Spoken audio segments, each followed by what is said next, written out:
बहुत से यूट्यूबर्स जो है वो मेरा नाम लेके मेरी तस्वीर लगा के अलाप सलाप जो भी आता था वो मुंह में बोल देते थे। उन्होंने कहा अगर तुम ना होते हुँ। तो मैं ब्लड दे देता। ਤੁਸੀਂ ਤੇ बुरी खबरें देंदे रहंदे हो, ਤੁਹਾਨੂੰ ਹੋਰ ਕੰਮ भी कोई नहीं आता। भाई ऐ साडा काम है।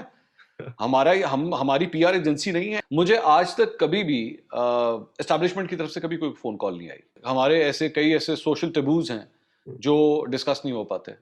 चैनल्स के बाद लोगों के ऊपर इल्जामात लगना हुँ। शुरू हो गए। जी आप पाकिस्तान तरीके इंसाफ के साथ हैं तो आप नून लीग के साथ हैं।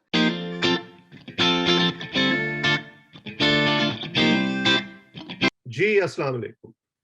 आज मैं आपके लिए मंसूर अली खान के साथ इंटरव्यू का दूसरा हिस्सा पेश कर रहा हूँ। ये उनकी ज़ाती ज़िंदगी से मुतल्लिक है, उनके जर्नलिज़्म का जो करियर है, जो एक्सपीरियंसेस हैं, जो दिलचस्प तजुर्बात हैं, उन पर हमने गुफ्तगू की है। तो देखिए, अच्छा अब आप एक और पैरेलल मीडियम को यूज़ कर रहे हैं, आप यूट्यूब चैनल चला रहे हैं जो बहुत सक्सेसफुल है और उसपे मुझे ऐसा लगता है कि फीडबैक भी बहुत इमीडिएट है, आपको फ़ौरन पता चल जाता है कि आपने जो बात किया उसको लोगों ने पसंद किया है या नहीं पसंद किया, उसके लाइक्स, उसके कमेंट्स, उसके व्यूज़, एक एक एक तरह से एक इमीडिएट फीडबैक है। तो वो तजुर्बा आपका कैसा रहा? आपको लगता है कि उसमें ज़्यादा रूम है वो बात करने का जो कभी-कभी आप टीवी चैनल पर नहीं कह पाते? आपने बात बिल्कुल सही की। एक तो मेरे प्रोग्राम का फॉर्मेट ऐसा है कि मैं उसमें ज़्यादातर क्वेश्चंस कर रहा होता हूँ, हुँ, मेरे साथ पैनलिस्ट मौजूद होते हैं, मैं अपना पॉइंट ऑफ व्यू उसमें इतना नहीं दे सकता, हुँ, ऑब्वियसली वो उस प्रोग्राम की डिमांड है। हुँ, तो दूसरी बात ये कि अनलाइक अदर एंकर्स जो प्राइम टाइम के अंदर प्रोग्राम करते हैं, their programmes are normally from Monday till Thursday. Hmm, Monday, Tuesday, Wednesday, Thursday 4 दिन करते हैं, लेकिन मेरा प्रोग्राम 3 दिन होता है, मंडे टू वेडनेसडे होता है 3 दिन। हुँ, तो 4 दिन मेरे फ्री होते हैं, Thursday, Friday, Saturday, Sunday I am absolutely free. तो मैं ये सोचता था कि मैं बहुत सी चीज़ों के ऊपर कोई खबर दे सकता हूँ, कोई तज्ज़िया दे सकता हूँ, तो मैं क्यों ना इसको यूज़ करूँ। तो मैंने टेस्ट केस के तौर पे मैंने कहा चलें यूट्यूब के ऊपर देखते हैं क्या होता है, एक बात। दूसरी एक बहुत बड़ी वजह ये थी कि क्योंकि ये पिछले 2 ढाई साल से मैं देख रहा था कि बहुत से यूट्यूबर्स जो है वो मेरा नाम लेके मेरी तस्वीर लगा के अलाप-सलाप जो भी आता था वो मुँह में बोल देते थे कि जी ये तो ये है, तो ये तो वैसा है। मेरा पता नहीं कोई महल भी वो बना चुके हुए थे। हुँ, मेरी कोई बहुत महँगी गाड़ी भी मुझे दे चुके थे। हुँ, तो मैंने सोचा कि अब ज़ाहिर बात है अपने प्रोग्राम में बैठ के तो आप ये इसके जवाब नहीं दे सकते। तो फिर हुँ, हमने सोचा कि चलें इसी प्लेटफ़ॉर्म को इस्तेमाल करते हैं। अगर कभी कोई अटैक आएगा तो फिर हम भी ज़रा यहाँ पे थोड़ा 2-2 चीज़ें ज़रा शेयर कर लेंगे। तो हुँ, जब से ये सिलसिला स्टार्ट हुआ है, बहुत से मुँह जो हैं वो बंद हो गए हैं अब। अब हुँ, वो ज़रा 4 दफ़ा सोचते हैं हुँ, इल्ज़ाम लगाने से पहले, क्योंकि उनको पता है कि ज़ाहिर बात है यहाँ से भी ठग करके जवाब आएगा। हुँ, तो ये इसकी भी एक तब्दीली आई और फ्रैंकली स्पीकिंग अंदर दिल का तो थोड़ा बहुत गुबार जो होता है, हुँ। वो ज़रा निकाल लेते हैं यहाँ पे कि किसी खबर के हवाले से कि अच्छा भई ये भी सुन लें आप, आगे आपकी मर्ज़ी है, आप जो मर्ज़ी फैसला करें। बिल्कुल ठीक। अच्छा सोशल मीडिया का एक दूसरा कॉन्टूर जो है वो ट्विटर है जिसको हमारे बहुत सारे साथी दोस्त इस्तेमाल कर रहे हैं पाकिस्तान में, पूरी दुनिया में। वहाँ पर जो आपका इंटरैक्शन होता है अपने फैन्स के साथ और अपने क्रिटिक्स के साथ वो कैसा है और कितना ड्रेनिंग हो जाता है ये बाज़-औक़ात? अच्छा मैं वैसे बहुत देर हो गई है कि मैं जो अपने जो रिप्लाईज़ वाला सेक्शन है ना, जो हुँ, मेंशन्स वाला सेक्शन है, हुँ, उसको मैंने सिर्फ़ वो उसकी सेटिंग्स वो कर दी हुई हैं the people who I follow. हुँ, मुझे सिर्फ़ उनके मेंशन्स मैं देख सकता हूँ, उनके रिप्लाईज़ देख सकता हूँ। हुँ, मैं बाकी रिप्लाईज़ देख ही नहीं सकता। हुँ, क्योंकि ज़ाहिर बात है मैं एक ट्वीट करता हूँ, उसके नीचे तकरीबन 1000, 2000 या 500 या 400 जितना भी रिप्लाई आएगा, आई कांट रीड दैट। मेरे पास हुँ, इतना टाइम ही नहीं होता। तो मैंने इसको यूज़ करने का तरीकाकार थोड़ा-सा तब्दील कर लिया है। अब सिर्फ़ simple what I have to say और what I have to share something बस मैं वो लिख देता हूँ। I hmm, hardly reply to people, बहुत कम होता है इस तरह, या if I do have to reply तो वो ज़्यादातर वो लोग होते हैं जिनको मैं खुद फॉलो कर रहा होता हूँ। हुँ, क्योंकि इट्स नॉट पॉसिबल, मेरा तकरीबन कोई फॉलोइंग इस वक़्त वहाँ पे गालिबन कोई 2.3 मिलियन है आई थिंक। अब उसपे आप कितने लोगों को जवाब देंगे, कितने लोगों को, it's just humanly not possible. हुँ। तो उसमें जो लोग आपकी तरह प्रोफ़ेशन के अंदर हैं, वो तो उसकी रिक्वायरमेंट्स को भी समझते हैं, उसके हैज़र्ड्स को भी समझते हैं, लेकिन जो हमारी फैमिली होती है, एक्सटेंडेड फैमिली होती है, करीबी दोस्त होते हैं, वो बाज़-औक़ात उसको नहीं समझते कि आप क्या काम कर रहे हैं और क्यों कर रहे हैं। तो वो कभी-कभी आपको ये नहीं जी हाँ। कहते कि आप इतनी लड़ाइयाँ मोल ना लिया करें? मैं आपको छोटी-सी एक एग्ज़ाम्पल देता हूँ। आज सुबह मेरी एक रिलेटिव हैं, वो इस वक़्त अभी भी इस वक़्त हॉस्पिटल में हैं जब हम ये बात कर रहे हैं। तो उनको मुझे सुबह-सुबह उनकी फैमिली की तरफ से फ़ोन आया कि जी हमें ना ए पॉज़िटिव ब्लड ग्रुप की 5 बॉटल्स चाहिए। हम्म, अच्छा, मेरा भी ए पॉजिटिव ब्लड ग्रुप है, तो मैंने उनसे कहा, मैंने कहा जी एक तो मैं आपके लिए खुद मैं डोनेट करूंगा, लेकिन I will use my accounts, my Facebook account and my Twitter account, कि मैं वहां पे ट्वीट कर देता हूं and with the number of the concern person, ताकि अगर कोई भी हेल्प करना चाहे तो वो आके हेल्प कर दे। उन्होंने कहा जी वील बी ग्रेटफुल। तो मैंने वो ट्वीट कर दिया। अच्छा, वो मैंने ट्वीट कर दिया। ट्वीट करने के बाद तकरीबन कोई घंटे 2 घंटे के बाद I went to the hospital to donate my blood. तो वो उनके जो जो खातून थी, उनके हस्बैंड मेरे पास आए। उन्होंने कहा जी एक बात मुझे बताएं, मैंने आपके ट्विटर अकाउंट के ऊपर आपकी ट्वीट देखी जिसमें आपने यही ब्लड डोनेशन की रिक्वेस्ट की हुई थी। I was surprised by the replies that people were writing down hmm, there. आप बर्दाश्त किस तरह करते हैं ये सब कुछ? हम्म, मिसाल के तौर पे वहां पे एक एक साहब ने लिखा हुआ था कि तुम्हें शर्म नहीं आती, तुम खून मांग रहे हो, खुद क्यों नहीं देते जाके? हम्म, अब मैं इस बात का क्या जवाब दूं? एक और साहब ने लिखा हुआ था कि ए पॉजिटिव ब्लड ग्रुप मांग रहे हो, इसमें अपील करने वाली कौन सी बात है? तुम्हें हम्म, शर्म नहीं आती, तुमने ये ट्वीट क्यों किया हुआ है? तो बंदा इस बात का क्या जवाब दे? फिर एक तीसरे साहब थे, उन्होंने क्या लिखा हुआ था? उन्होंने कहा अगर तुम ना होते हम्म, तो मैं ब्लड दे देता, लेकिन हम्म, क्योंकि तुम अपील कर रहे हो तो मैं ब्लड नहीं दूंगा। ये सारा कुछ उन्होंने मुझे बताया, मैंने नहीं पढ़ा हुआ था। तो कहते हैं आप ये इस किस्म का माइंडसेट किस तरह बर्दाश्त कर लेते हैं? मैंने कहा जी मैं पढ़ता ही नहीं। Why should I waste my time reading all these replies, simple as that. I just do my work and move ahead, क्योंकि आप काम नहीं कर सकेंगे इफ यू स्टार्ट बिल्कुल, concentrating on every reply that you get on a tweet. Hmm, आप फिर काम नहीं कर सकते। सो वो छोड़ दी भी वो सारी चीज। बिल्कुल ठीक बात है। अच्छा ये बताएं, अब आप तकरीबन 15 साल से ज्यादा, 15-16 साल से ज्यादा का आपका सफर हो गया है जर्नलिज्म में, इलेक्ट्रॉनिक मीडिया में। कई किस्म के आपने फॉर्मेट्स ट्राई किए हैं, सबसे ज्यादा सेटिस्फाइंग क्या लगा है आपके? हाँ। नहीं, मैं इसको इस तरह नहीं कह सकता कि मुझे कोई एक पर्टिकुलर जो एरिया है वो ज़्यादा सैटिस्फाइंग लगा है। वो आप खुद भी चूँकि एक रिपोर्टर भी रहे हैं, तो रिपोर्टर का वो जो एक नशा होता है ना, वो अपनी जगह कायम है। वो आपकी स्टोरी अखबार में छपे या टीवी पे चले, उसका कोई मुकाबला नहीं है। हम्म, न्यूज़ एंकरिंग के अंदर ऑब्वियसली वो जैसा मैंने कहा था, रिस्पॉन्सिबिलिटी कम हो जाती है, आपकी शोल्डर से उतर जाती है। तो आप चिल होके आराम से बैठे हुए, कोई मसला नहीं, आपने बैठ के 35-40 खबरें आपने पढ़ दी एक बुलेटिन के अंदर, उसका एक अपना मजा है। हम्म, प्रोग्रामिंग के अंदर ऑब्वियसली रिकग्निशन बहुत ज्यादा है। आपके वो जो 1 घंटे का स्लॉट है, hmm, if you are a successful anchor and people recognise you and they recognise your work, तो उसकी एक अपनी एक चार्म है उसका, उस सारी चीज का। सो every area in this field has its own luxury and hmm, its own charm, so I can't say that one is superior to the other. हम्म। तो जब आप लोग आपको पहचानते हैं, आप घर से बाहर निकलते हैं, किसी इवेंट पे जाते हैं, तो वो आपको खुशी होती है, आपको एक प्राइड महसूस होता है कि इतने लोग मुझे जानते हैं, या आपको कभी कभी उससे थोड़ी सी उलझन भी होती है?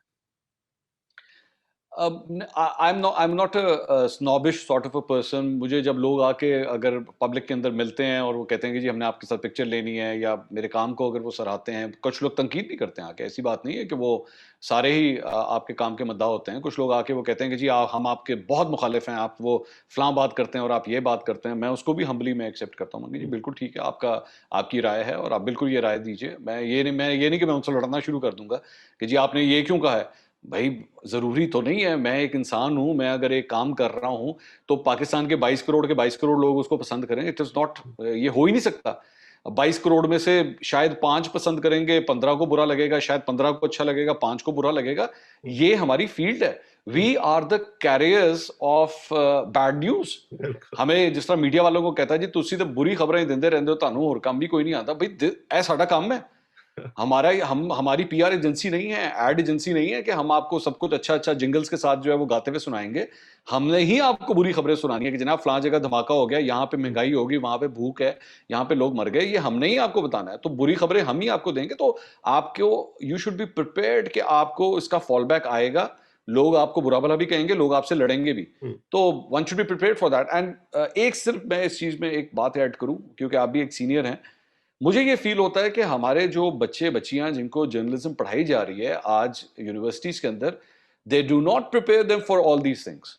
ठीक बात। कि what will happen psychologically, what will happen जब बेटा आप एक खबर दोगे किसी पॉलिटिशियन के खिलाफ या एक पार्टी के खिलाफ, तो उसके बाद आपके ऊपर वो जो एक ऑनलाइन अटैक आएगा ट्रोल्स का, तो how will you handle that? Hmm, तो they are not prepared for it. Hmm, और वही होता है कि जो नए न्यू कमर्स होते हैं, मैंने कई दफा उन लोगों को देखा, अच्छा मैं ये ट्वीट करना चाहता हूँ या चाहती हूँ लेकिन मैं करूंगा नहीं या करूंगी नहीं क्योंकि फिर मेरे पे अटैक आ जाएगा। नहीं, ये क्या बात हुई? अगर तो आपने ये इसलिए अपनी जर्नलिज्म नहीं करनी तो फिर इससे बेहतर है कि आप जर्नलिज्म छोड़ दें। बिल्कुल, और हम तो क्लास में भी ये पढ़ाते हैं कि आपको लोगों को नाराज करने के पैसे मिलते हैं, ये समहाउ एग्जैक्टली। इनहेरेंट है इस प्रोफेशन के साथ। और वो लोग खास तौर पे जो ग्लैमर से मुतासिर होकर इस प्रोफेशन में आते हैं, वो ग्लैमर कुछ दिन के बाद सबसाइड हो जाता है, फिर हैजर्ड्स ही हैजर्ड्स रह जाते हैं। बिल्कुल ऐसे ही, बिल्कुल तो ऐसे ही। एक जो बात आजकल बार-बार हो रही है वो ये है सेंसरशिप का जो कॉन्सेप्ट है पाकिस्तान में, और बात करने का जो मार्जिन है वो स्क्वीज हो रहा है बड़ी तेजी से। आपका तजर्बा कैसा है जब आप पीछे मुड़ के देखते हैं और आज के हालात को देखते हैं? आपको क्या लगता है कि मसाइल क्या हैं और आप कैसे डील करते हैं उससे? अच्छा वैसे मैं बड़े लोग हैरान होंगे इस बात को सुन के, शायद या तो फिर मेरे शायद किसी चीज़ के अंदर शायद कमी है या क्या बात है। मुझे आज तक कभी भी एस्टैब्लिशमेंट की तरफ से कभी कोई फ़ोन कॉल नहीं आई, हुँ, नेवर एवर। मुझे किसी ने कभी कॉल करके ये नहीं कहा कि जी आप ये मत कहें तो ये कह दें, हुँ, हुँ, ये मुझे कभी कॉल नहीं आई। तो मैं इसलिए I can not say that, may be शायद मैं उस एरियाज़ की तरफ गया नहीं हूँ, may be that is one of the reasons, एक हुँ, बात। हाँ, सियासतदानों की तरफ से ये ज़रूर आती हैं और सारी जमातों की तरफ से आती है, जिसमें पाकिस्तान तहरीक-ए-इंसाफ भी शामिल है, कि जी आप ये ज़रा प्लीज़ इसके बारे में भी बात कर दें। हुँ, मतलब ये हमारी फ़लाँ चीज़ है, ज़रा इसके बारे में भी बोल दीजिए। मैं उसको इतना कोई बुरा नहीं समझता अगर कोई मिसाल के तौर पे गवर्नमेंट का एक प्रोजेक्ट है, और मैं मौजूदा पाकिस्तान तहरीक-ए-इंसाफ की बात कर रहा हूँ कि हुँ, जी वो उन्होंने कोई काम किया तो वो कहते हैं अच्छा जनाब ज़रा इसको भी 2-4 लफ्ज़ ज़रा इस पे भी ज़रा बात कर लीजिएगा, तो hmm, there is nothing bad in that, इतना हुँ, इसमें कोई बुरी बात नहीं है। हाँ, प्रॉब्लम कहाँ पे आएगी? प्रॉब्लम आएगी जब मिसाल के तौर पे मैंने प्राइम मिनिस्टर का इंटरव्यू करना था, तो मैंने स्ट्रेट फॉरवर्डली पहले ये बात कह दी थी कि जी don't ask me for the questions. हुँ, ये मुझे मत कहिएगा कि जी गिव अस द क्वेश्चंस, ये नहीं होगा। I can give you the topics if you want, that's not nothing wrong, लेकिन don't ask me to give you all the question list of questions, ये नहीं हुँ, होगा।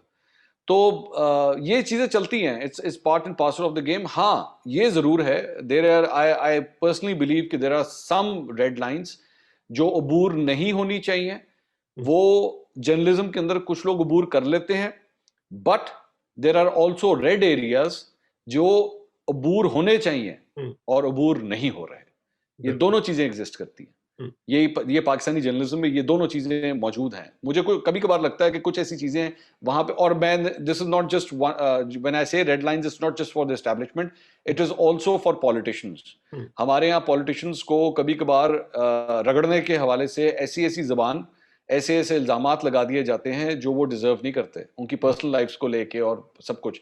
हुँ, वो भी एक रेड लाइन है, hmm, that should not be crossed, लेकिन हमारे यहाँ नहीं परवाह की जाती, उसको भी क्रॉस कर दिया जाता है। और इसी तरह इदारों के हवाले से कि जितनी बात होनी चाहिए उतनी बात नहीं हो पाती, हुँ। ना लोग करते हैं और ना होती है। तो both the cases they exist in our journalism. अच्छा, हमारे यहाँ जो कंटेंट है टेलीविजन का इस वक्त वो पॉलिटिक्स उसमें ज्यादा डोमिनेट करती है फॉर ऑब्वियस रीजंस। लेकिन कौन से ऐसे टॉपिक्स हैं आपके ख्याल में जो आप कवर करना चाहते हैं या किसी स्टेज पे करना चाहेंगे और आपको लगता है कि आपको उतना मौका नहीं मिलता?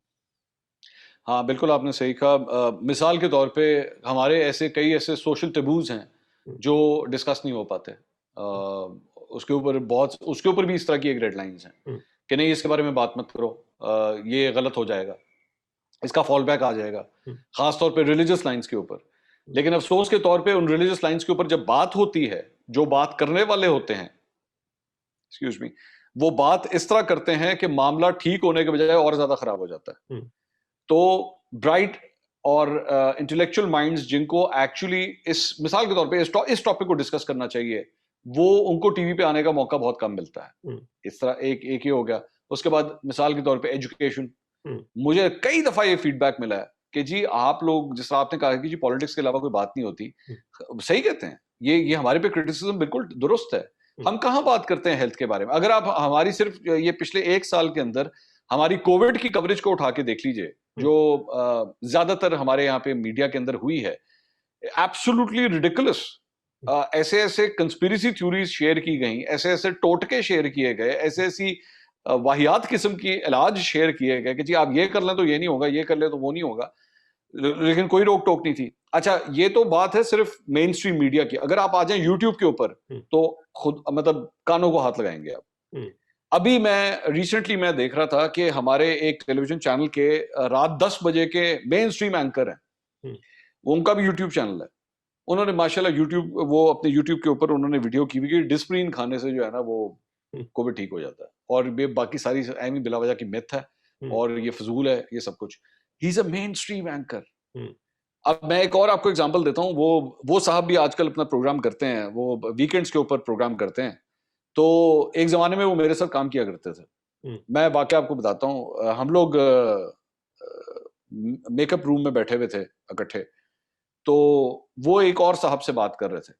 सलमान तासीर साहब का वाकया हुआ, हम्म, उनका उनका कत्ल हुआ था एक दिन पहले। उन साहब ने दूसरे एंकर से बात करते हुए कहा कि ये जो कुछ भी हुआ है बिल्कुल ठीक हुआ है, ये इसी तरह ही होना चाहिए था। और मैं इस चीज को बिल्कुल सपोर्ट करता हूँ। मैं एक मिनट के लिए I turned my back and I turned around and I saw that guy, ये क्या बात कर रहा है भाई। हम्म, मतलब मैं it was shocking for me. I did not expect that. And today, after so many years, that person is still in the media. He's still doing a mainstream program, hmm, and everything is fine. तो आप बस इसी से अंदाजा लगा लीजिए कि हमारे यहाँ पे किस किस्म के लोगों की ब्रीडिंग्स हो जाती हैं और वो चल रही हैं, कोई रोकने टोकने वाला नहीं है। बिल्कुल। अच्छा, एक हम पॉलिटिक्स पे जाने से पहले आखिरी जो मैं सवाल आपसे पूछना चाहता हूँ, ये मीडिया इंडस्ट्री से मुतल्लिक एक ट्रेंड मैंने पिछले कुछ सालों में देखा है जो बहुत ज्यादा हो गया है कि फ्रेटर्निटी के अंदर पोलराइजेशन हो गई है। मतलब हमने जब शुरू किया था या सीखा था या हमसे पहले के जो लोग थे, ये ट्रेंड कभी नहीं था कि किसी और ने कोई एक खबर की है तो एक ग्रुप उसको डिस्क्रेडिट करने पे तुल जाए या एज ए पर्सन उसको डिस्क्रेडिट करने पे तुल जाए और ये साबित करने पे तुल जाए कि जो मैंने कहा है वो बिल्कुल ठीक है। आपके साथ इस तरह के वाकयात होते हैं और इस पोलराइजेशन को जो आपकी अपनी कम्युनिटी के अंदर है, आप किस तरह देखते हैं? देखिए, मेरे ख्याल में इस बात का आगाज जो है वो तब हुआ था जब चैनल्स को सबसे पहले जो है वो ब्रांडिंग मिली थी, हम्म, जिसमें जियो भी शामिल है, जिसमें एआरवाई भी शामिल है, और मैंने लकीली दोनों में ही काम किया हुआ है। हम्म, मैंने जियो में भी काम किया और एआरवाई में भी काम किया, so I can quite well understand the sort of atmosphere both the channels have. Hmm, and obviously I worked with other channels also, जिसमें डॉन भी शामिल है, और currently I am working in Express. तो ये पाकिस्तान के टॉप 5 में से 4 चैनल हैं हम्म, जिनके अंदर मैंने काम किया हुआ है। तो इस सारी चीज को अंडरस्टैंड करने, और सीएनबीसी में मैंने किया हुआ है, तो वो ग्रुप वही है जो हम्म, समा टेलीविजन का है, तो ये 4 चैनल बनते हैं, तो मैंने इन सब ग्रुप्स के अंदर काम किया हुआ है। ये बेसिकली सिलसिला स्टार्ट हुआ था, अगर आप नोट करें तो जब इमरान खान साहब ने जियो के ऊपर इल्जाम लगाने शुरू किए कि जी आप नून लीग के साथ हैं, हम्म, और कॉन्सिक्वेंटली ये इल्जाम लगना शुरू हुए जी एआरवाई जो है वो पाकिस्तान तहरीक इंसाफ के साथ है। हम्म, ये सिलसिला स्टार्ट हुआ। उसके बाद करते करते करते करते जब मजीद आगे मामला चले, तो उसके बाद चैनल्स के बाद लोगों के ऊपर इल्जाम लगना हम्म, शुरू हो गए, जी आप पाकिस्तान तहरीक इंसाफ के साथ हैं तो आप नून लीग के साथ हैं। अच्छा, दूसरी बात ये कि चंद एंकर्स को या चंद जर्नलिस्ट को ये चीज सूट करती थी, या अगले को नीचा दिखाने के लिए ये चीज सूट करती थी, to brand him actually with another party, hmm, क्योंकि इससे उनके पॉइंट ऑफ व्यू को तकवीत मिलती थी या उसको सुना जाता था। अब मिसाल के तौर पे यूट्यूब के ऊपर कई ऐसे लोग हैं जो एंकर्स की तस्वीरें लगा देते हैं, हम्म, मर्जी है ना उनकी, उन्होंने 5-6 एंकर्स की तस्वीरें लगा दी, और ये तो नून लीग मीडिया सेल जी। हम्म, और इसी तरह चंद सहाफियों की या एंकर्स की तस्वीरें इकट्ठी लगा के, ये जी पीटीआई का, ये पीटीआई के एंकर्स हैं। Hmm, so this is being done from both the sides now, hmm, and it is actually shameful. Hmm, मैं इसको, मुझे ज्यादा इसमें जो डर लगता है, जिस बात से अफसोस होता है, पॉलिटिकल पार्टी से ब्रांडिंग चले ठीक है, वो फिर भी एक हद तक एक्सेप्टेबल है, लेकिन जब आप किसी एंकर को ऊपर गद्दारी का फतवा लगा दें, हम्म, या उसको कहते हैं ये भारत का, भारतीय नवाज एजेंट है, या ये जनाब ये रॉ का एजेंट है, या ये भारत के साथ मिला हुआ है, that is something very dangerous. Hmm, उसकी रीजन ये कि उस शख्स के लिए तो वो खतरनाक है ही है।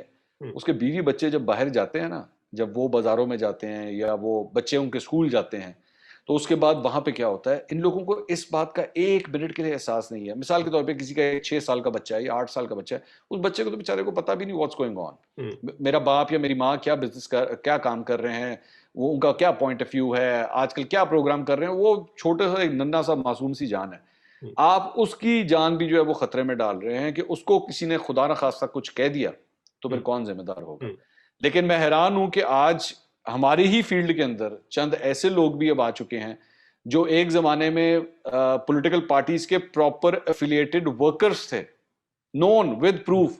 हम्म, आज वो प्रोग्राम्स कर रहे हैं बैठ के टेलीविजन चैनल्स के ऊपर और अपने आप को कहते हैं जी हम अब सहाफी हैं तो हम्म, अब हम एंकर हैं। हम्म। बस इसी तरह ही है।